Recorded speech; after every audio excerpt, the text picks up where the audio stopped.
आज के इस कार्यक्रम के मुख्य अतिथि भारत सरकार के लोकप्रिय मंत्री और हम सबके मित्र माननीय श्री नितिन गडकरी जी,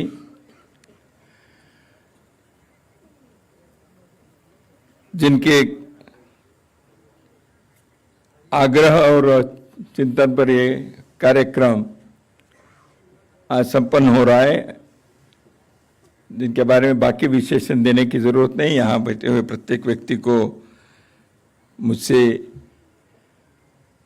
अच्छी तरह से आप उन महानुभावों को जानते हैं। माननीय राम बहादुर राय जी, आदरणीय श्री गोविंदाचार्य जी, मंच पर आसीन सत्यानंद जोशी जी, अरविंद माडीकर जी, आकाश जी, सभागार में उपस्थित सभी विशिष्ट वंदनीय जन भाई और बहनों, आपातकाल घोषित होकर 50 वर्ष पूर्ण हो गए और कई बार 25 या 26 जून को, इससे पहले भी आपातकाल के और जैसे अभी राय साहब ने जिन विषयों के बारे में बताया उनमें से कई बिंदुओं को लेकर, यानी इमरजेंसी के सच क्या है, यथार्थ क्या है, उसके पीछे का उद्देश्य था, कैसे अंत हुआ, इसके बारे में कई बार कार्यक्रम हुए हैं। लेकिन अभी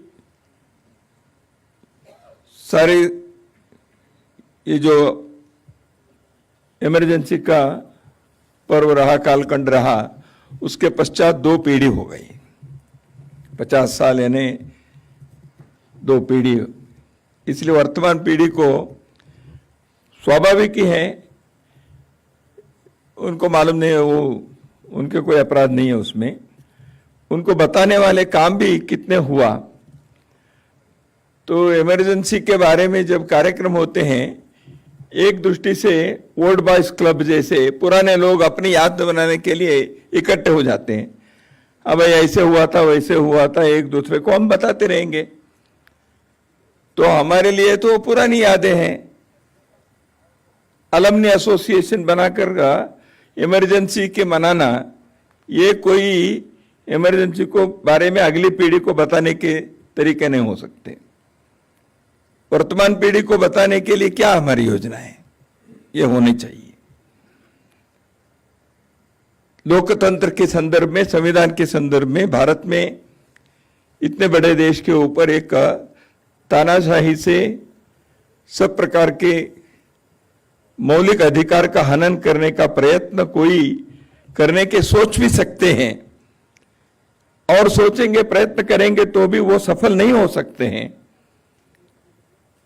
ये जो भारत की इतिहास है, इसके जो पाठ है, इसके जो संदेश है, इसके पीछे की जो सावधानी बरतने की बात है, इन बातों को हर पीढ़ी को बतानी चाहिए। अन्यथा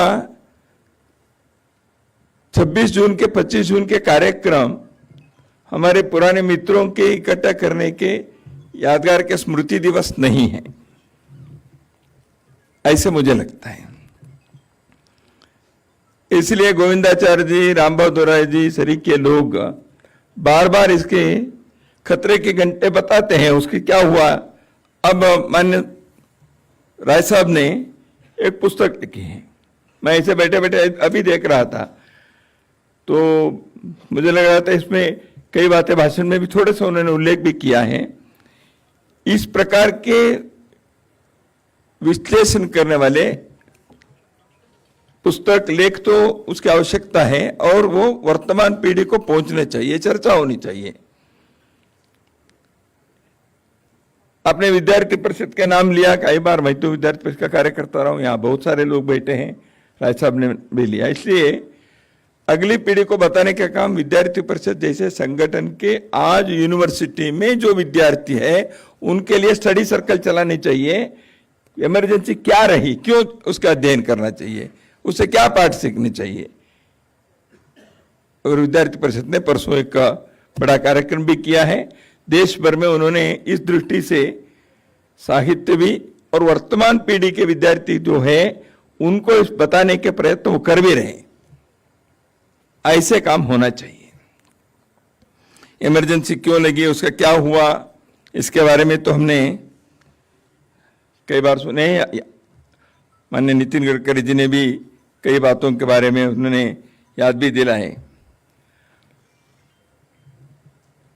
इंदिरा जी अपने सत्ता को बचाने, अपने कुर्सी को बचाने के लिए लोकतंत्र का हनन किया, संविधान की हत्या की, ये सब बार बार उल्लेख भी हुआ है। 3 मोर्चे पर इंदिरा जी हार गई थी। अदालत में हार गई, राजनारायण जी ने जो केस लगाए थे उसमें, तो इसलिए उनके संसद बन रहने के जो अधिकार था वो रद्द हो गया। इसलिए संसद नहीं रहे तो प्रधानमंत्री भी नहीं है। ये तो न्यायालय में उनके हार हुई थी, लेकिन और 2 जगह पर हार गई थी। कई लोगों को याद भी है, मैं स्मरण दिलाना चाहता हूं। गुजरात में जनता फ्रंट चुनाव में जीत गई थी, कांग्रेस हार गई थी विधानसभा में। जब देश के अंदर युवाओं के, विद्यार्थियों के आंदोलन हुआ, जिसको जेपी आंदोलन के नाम भी हम सब जानते हैं, उस आंदोलन के शुरुआत के दौर पर जब प्रारंभ हुआ, थोड़े दिन में जो गुजरात में चुनाव हुए तो विधानसभा में कांग्रेस हारकर जनता फ्रंट जीत गई। तो इसका अर्थ चुनाव में हार। तीसरे मोर्चे पर हारी थी, वो जनता की अदालत में। देश भर में जो एक आंदोलन, पहले गुजरात में, बाद में बिहार में, जो युवाओं ने आंदोलन शुरू किया था, गुजरात की जीत हमारी है, अब बिहार की बारी है, यह हम नारे लगाते थे। हम नारे लगाते थे, जो भावी इतिहास हमारा है, संघर्ष हमारा नारा है, भावी इतिहास हमारा है। तो ये जो विद्यार्थियों ने भ्रष्टाचार के खिलाफ, महंगाई के विरोध में, रोजगार, बेरोजगारी के विरोध में, शिक्षा पद्धति को बदलने की मांग लेकर, और बाद में 5वां एक विषय जुड़ गया, वो था चुनावी पद्धति को भी बदलने चाहिए, इलेक्टोरल रिफॉर्म। तो इसलिए ये जो शुरू हुआ था, उन विषयों के बारे में चर्चा होनी चाहिए। उसमें पिछले 50 साल में कई बातें बार बार इस आंदोलन से जुड़े हुए लोगों ने इन विषयों को आगे बढ़ाया, उसको हमें नहीं भूलना चाहिए। हमने उस समय कहा था शिक्षा नीति में बदलनी चाहिए। 86 में एक बार तो कांग्रेस सरकार ने, अभी एक सर्वसम्मति से जो शिक्षा नीति आई, देश में रोजगार सृजन के लिए आग्रह, चुनावी पद्धति में 2000 में जब अटल जी की सरकार थी, 50 साल गणतंत्र के होने पर 5 डिबेट्स देश भर में संस्कृति मंत्रालय के द्वारा, रिफॉर्म डिबेट्स, उसमें शिक्षा के बारे में एक डिबेट, वो कार्यक्रम हुआ कोलकाता में, दिल्ली में। देश के एडमिनिस्ट्रेटिव, प्रशासनिक पद्धति इसमें बदल आनी चाहिए, क्योंकि ये जो अंग्रेजों के जो सिस्टम चलता रहा है, तो इस प्रशासनिक पद्धति में भारत के अनुकूल प्रशासनिक पद्धति को लाने के लिए होनी चाहिए। यह विचार किया गया एक सेमिनार में। देश के न्यायांग, न्यायालय की पद्धति जो है, जुडिशियरी, इसके बारे में एक सेमिनार में किया। इलेक्टोरल रिफॉर्म होना चाहिए, इसके बारे में किया। डेवलपमेंटल मॉडल क्या हो, इसके बारे में किया। सबके रिपोर्ट छपे हैं 2000 के इसमें। मैं कहने का मेरा तात्पर्य है, हम विषय को उठाए तो एक हो गया, बाकी इमरजेंसी के याद करते रहेंगे, ऐसे नहीं है। इन विषयों को भी आगे बढ़ाने का विषय था। जैसे जिन लोगों ने युवाओं के आंदोलन प्रारंभ किए, उस पीढ़ी ने आगे इस चीज को लगातार आगे करने का प्रयत्न किए हैं। हमने देश के इन विषयों को भूल कर केवल इमरजेंसी के जाप कर रहे हैं, ऐसा नहीं है। इसको भी अपने को ध्यान में रखना चाहिए। संयोग है कि आज के यह कार्यक्रम संविधान के और लोकतंत्र के रक्षा के बारे में संकल्प लेने वाले यह अवसर है। तो इसलिए ऐसे कार्यक्रम डॉक्टर बाबा साहेब अम्बेडकर के नाम जिस भवन पर है दिल्ली में, उस भवन में हो रहा है। लेकिन आयरनी यह है, आयोजकों में एक Indira Gandhi national centre for arts भी है।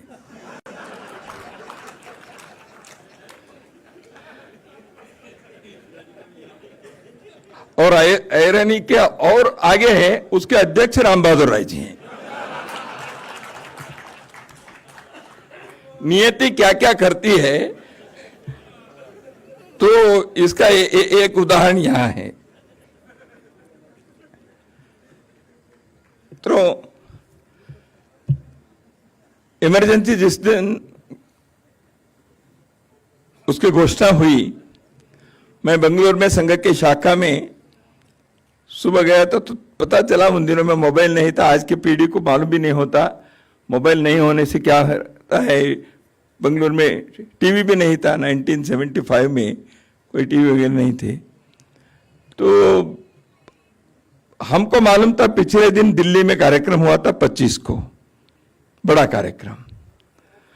और बेंगलुरु में अटल जी, अडवाणी जी, मधु दंडवते जी, एस.एन. मिश्रा जी, श्यामनंदन मिश्रा जी एक पार्लियामेंट्री कमेटी के टूर पर बेंगलुरु आकर वहां ठहरे थे। उसमें 3 लोग विधायक भवन के गेस्ट हाउस में थे और मधु दंडवते जी अशोक होटल में थे। ये हमको पिछले दिन मालूम था, क्योंकि हम आंदोलन में थे ही, आंदोलन तो चल ही रहा था, तो हम सब आंदोलन में रहे। तो हमको बोला इमरजेंसी घोषित हो गई।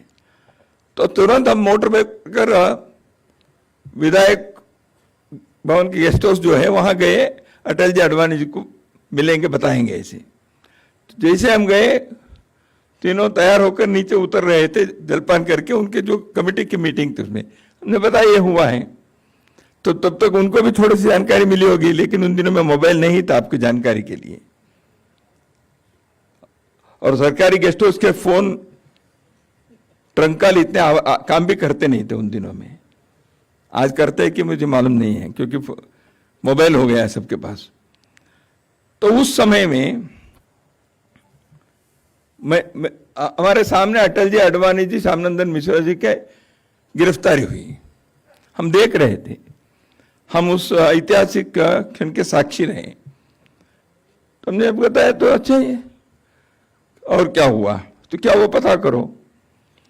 तो इमरजेंसी लग गई। तब तक जैसे अभी राज साहब ने कहा, अंदाज तो पहले भी के आर मलकानी जी को, अभी प्रफुल्ल केतकर जी कह रहे थे, मलकानी जी को दिल्ली में आईबी के लोगों ने 1 सप्ताह पहले ही बुलाया था बातचीत करने के लिए, क्योंकि उन्होंने इमरजेंसी के बारे में ऐसे हो सकता है ऐसे अपने एडिटोरियल में लिखा था। तो उनको कैसे पता चला क्या है, ये पता करने के लिए। तो इसलिए अडवाणी जी, अटल जी को कुछ तो मालूम हुआ होगा, दिल्ली से वो चले थे बेंगलुरु। तो अडवाणी जी ने कहा यूएनए को फोन लगाओ। तो पुलिस आकर खड़े हैं उनको ले जाने के लिए। एस.एन. मिश्रा जी कह रहे हैं वेरी द वारंट। तो बेंगलुरु के सिटी पुलिस कमिश्नर ने कहा sir there is no warrant, there is no need, आपका वारंट के बिना है, don't teach me law, I am the lawmaker, ऐसे उन्होंने एस.एन. मिश्रा जी ने कहा। मुझे आज भी याद है। तो वो पुलिस अफसर क्या कहेंगे, वो तो खड़े थे। तो उन्होंने कहा नहीं नहीं नहीं, bring the warrant then I will be. तो अटल जी ने, मिश्रा जी अब तो मामा के घर जाना ही पड़ेगा। तो तब तक अडवाणी जी, मैं इसलिए कह रहा हूं वो ऐतिहासिक क्षण था। अडवाणी जी ने कहा यूएनए पीटीआई को फोन लगाओ, तो हम मार दे। तो अटल जी ने पूछा क्या करना है। नहीं, फोन पर एक स्टेटमेंट देता हूं। अटल जी ने कहा आपके स्टेटमेंट छापने वाला कौन है। ही न्यू, अटल जी को मालूम था ये नहीं छपने वाला है। तो ऐसे देश में जिस प्रकार के मौलिक अधिकार का हनन करते हुए, लोकतंत्र की हत्या करते हुए, संविधान की धज्जी उड़ाकर भारत के एक जनमानस के आवाज को संपूर्ण रूप से दमन करने का एक नारकीय राक्षसीय प्रयास हुआ, सफल नहीं हुए। कुछ समय के लिए तो वो सफलता मिली उनको, लेकिन उसके कारण नुकसान क्या हुआ? नितिन जी ने बहुत सारे घरों के जो बर्बाद हुआ बताया। व्यक्तिगत रूप से कई लोगों के जीवन में जेल में रहने के कारण, अंडरग्राउंड में रहने के कारण, व्यवसाय में, नौकरी में जो नुकसान हुआ वो एक। पुलिस लॉकअप में जिस प्रकार के टॉर्चर के कारण, थर्ड डिग्री मेथड जिनके साथ हुआ, दिल्ली में ओम प्रकाश कोहली जी जैसे उनके शारीरिक अवस्था थी, कॉलेज के यूनिवर्सिटी के प्रोफेसर, उनके साथ क्या हुआ लॉकअप में? ऐसे हिंदुस्तान भर में एक जगह भाई, दो जगह नहीं। मैं ये नहीं कहता ये सबके लिए ऑर्डर यहां से दिल्ली से गया होगा, लेकिन जब ऊपर के लोगों के, जो सत्ता पर बैठे हुए लोगों के अधिकार के लालसा के कारण और उनके अहंकार के कारण या उनके मद के कारण जब वो कुछ इशारा करते हैं, नीचे के तंत्र कैसे काम करता है उसका एक अत्यंत घोर उदाहरण इमरजेंसी है। मैं ये नहीं कहता कर्नाटक में किसी जिले के पुलिस लॉकअप में रहने वाले व्यक्ति को यहां से सूचना गई थी, लेकिन उन्होंने पकड़ लिया। क्या करना चाहिए? तो दबाओ। तो उनके हाथ में जो था वो सब किए उन्होंने। किसी को कैंडल से जलाया, किसी को एरोप्लेन लगाया, किसी को और कुछ किया, तरह तरह के उन्होंने करना शुरू कर दिया। यानी हमारे देश में उस समय देश के 25 साल आजादी के बाद हो गए थे, तो हम अंग्रेज लोगों ने भारत पर जो हुकूमत किए, उन्होंने यहां के लोगों के साथ गुलाम जैसे व्यवहार किया। वह अपने सत्ता के तंत्र को वही सत्ता चलाने की तरीका है, ऐसे तब तक रहा है। इस मानसिकता, ये जो है, इससे बाहर आने चाहिए। We are not the rulers. अंग्रेजों ने यहां देश के ऊपर उन्हें हुकूमत करके यहां के लोगों को सेवक माना, वो मालक जैसे रहे, दमनकारी रहा।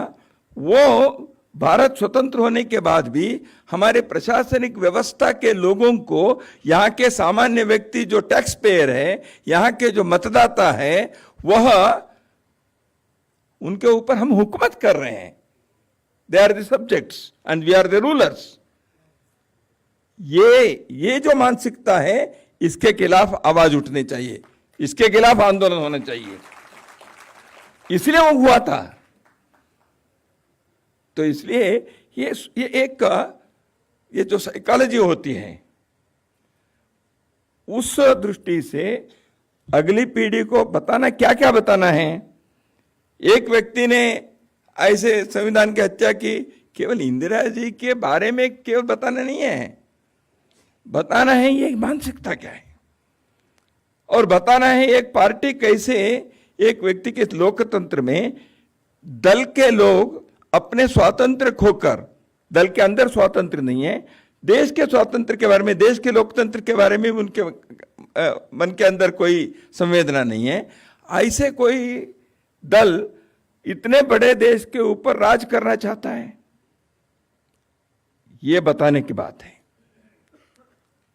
जब देश में ऐसे चला, उस समय यहां के न्यायांग के, अदालत के, जुडिशियरी के, और मुझे क्षमा करिए पत्रकार दुनिया के भी, सभी लोगों ने नहीं किया। धर्मवीर भारती, कमलेश्वर वैद्य, एडी गोरवाल, के.आर. मलकानी जी, मंकेकर जी, बहुत सारे ऐसे हैं जो इसके विरुद्ध में आवाज उठाए।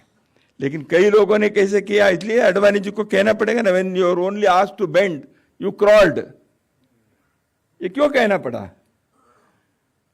इस देश के कॉन्शंस को, यहाँ के लोगों के चेतना को जो जागृत रखना, उसको लोकतंत्र के पूरक बनाकर रखना, लोकतंत्र के रक्षक के नाते उनको करने के काम किसका होता है? स्वतंत्र पत्रकार जगत और एक स्वतंत्र स्वायत्त न्याय व्यवस्था। वो दोनों अधिकार के लालसा में, सत्ता के मद में डूबे हुए लोगों के सामने झुक गए। यह पाठ अपने अगली पीढ़ी को बताना चाहिए, इसे नहीं करना चाहिए। इसलिए कौन से पाठ अपने को इमरजेंसी से, इन चीजों से सीखने चाहिए, तो यह भी सोचने का काम है, ऐसे मुझे लगता है। कुल मिलाकर इमरजेंसी 50 साल पहले रही, एक दृष्टि से भारत की लोक और यहाँ के लोकतंत्र दोनों के लिए एक परीक्षा थी। यहां कहते हैं कि कई बार इतिहास में पढ़ते हैं, विंस्टन चर्चिल ने शायद कहा था, हम तो सुनते हैं पढ़ते हैं, तो भारत को आज़ादी देना है तो नहीं, वो दे डोंट डिजर्व इट। क्यों? तो वो बात में ऐसे है वैसे है, उनको ये फ्रीडम, डेमोक्रेसी, इसके लिए वो इतने मैच्योर्ड नहीं है भारत के लोग, ऐसे विंस्टन चर्चिल ने कहा था, ऐसे हम सुनते हैं। तो इसलिए एक परीक्षा थी,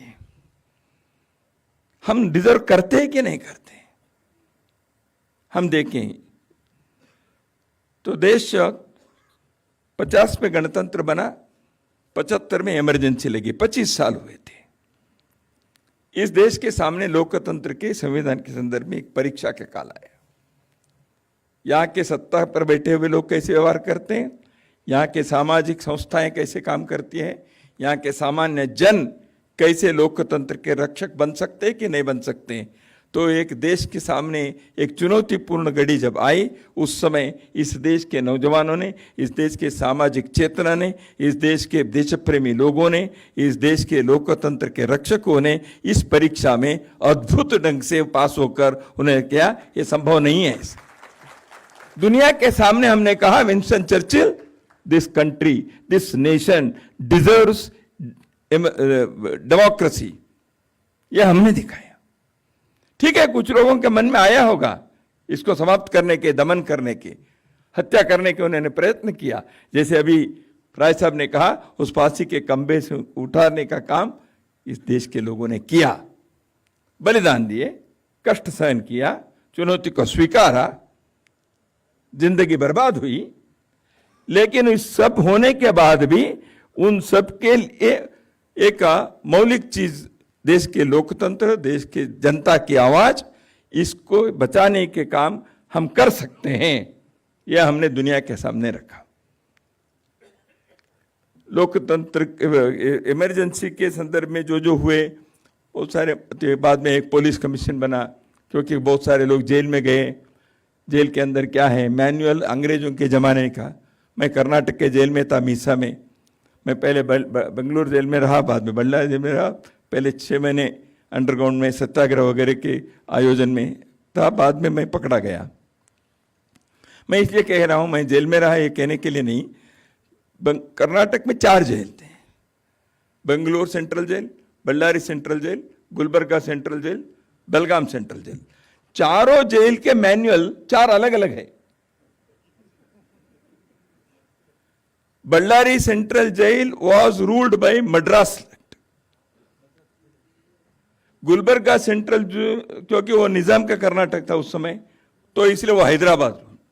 बेलगाम सेंट्रल जेल के रूल मुंबई प्रोविंस के, और बेंगलुरु सेंट्रल जेल वोड मैसूर स्टेट के।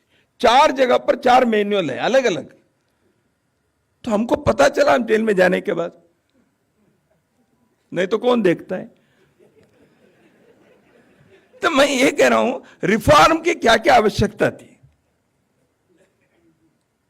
तो इसलिए बाद में एक पुलिस कमीशन का, धर्मवीर जी उसके प्रमुख बने। वो पुलिस कमीशन ने कुछ रिपोर्ट्स भी दिए। तो इसलिए रिफॉर्म हर जगह पर जो होना चाहिए, जेल से लेकर पुलिस से लेकर, या स्वतंत्रता की चेतना बनाए रखने के पत्रकार जगत या न्यायालय क्षेत्र या सामाजिक संगठनों के दायित्व या राजनीतिक दलों के जवाबदेही, ये सारे चीजों के चर्चा इस परिप्रेक्ष्य में, क्योंकि देश के सामने, दुनिया के सामने तो भारत ये डिजर्व करता है, हमने दिखाया, देश के अंदर भी हमें आत्मनिरीक्षण करने के लिए ऐसे क्यों हुआ। दूसरा है, ऐसे करने वाले लोगों के आज संविधान को प्रति लेकर घूम रहे हैं, तो उनको बताना पड़ेगा भाई, आज तक आपने इसके बारे में हिंदुस्तान के लोगों के सामने क्षमा नहीं मांगी, माफी नहीं मांगी है, मांगना पड़ेगा उनको। क्यों नहीं मांगते? आपने 1 लाख से अधिक लोगों को जेल में डाला, 250 से अधिक पत्रकारों को उनको जेल में रखा, मौलिक अधिकारों का आपने हनन किया, 60 लाख भारत के लोगों को उनके स्टेरलाइजेशन करने के लिए उनको मजबूर करके किया। इसी दिल्ली में क्या हुआ हम सब जानते हैं। जुडिशरी की स्वतंत्रता को आपने समाप्त कर दिए। ये सारे करने वाले लोग देश के सामने माफी मांगी है भी। आपने पूर्वजों ने किया तो पूर्वजों के नाम से माफी मांगी है, हमको क्या। और एक बात, इस आपातकाल के दौरान भारत के संविधान के प्रस्तावना में, प्रियम्बल में 2 शब्द जोड़े गए हैं। राय साहब, आप इस विषय के बारे में कभी बोलेंगे या लिखे तो मुझे मालूम नहीं है, देखता हूं। 2 शब्द जोड़े हैं। हम सब लोगों को मालूम है सेक्युलरिज्म और सोशलिज्म के, वो प्रस्तावना में नहीं थे, पहले प्रियम्बल में नहीं थे। उन 2 शब्दों को जोड़ा है। प्रियम्बल शाश्वत रूप से है। क्या सोशलिज्म के विचार आइडियोलॉजी के नाते क्या शाश्वत है भारत के लिए? सेक्युलरिज्म का शब्द भारत संविधान में नहीं था, प्रस्तावना में जोड़ा है। विचार में होंगे सेक्युलरिज्म के, बाकी गवर्नमेंट पॉलिसीज में है, स्टेट पॉलिसी में है, वो अलग बात है। तो इन 2 शब्दों को प्रस्तावना में जोड़ा। बाद में इसको निकालने के प्रयत्न हुआ नहीं है। चर्चा हुई, दोनों प्रकार के आर्गुमेंट्स हुए, तो क्या वो रहनी चाहिए प्रस्तावना में? ये विचार होना चाहिए।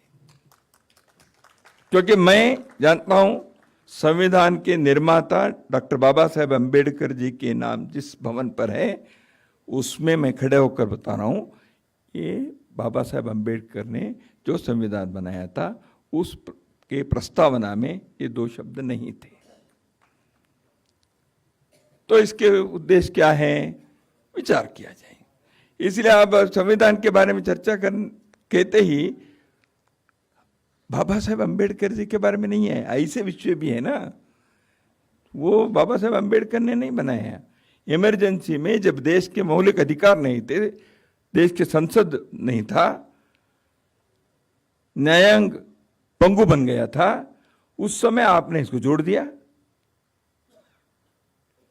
तो इसलिए ऐसे कई बातें आज भी समीक्षा करने के लिए हैं, ऐसे मैं मानता हूं। कुछ पाठ है इमरजेंसी के, वो मैंने उल्लेख किया। कुछ यादें हैं इमरजेंसी के।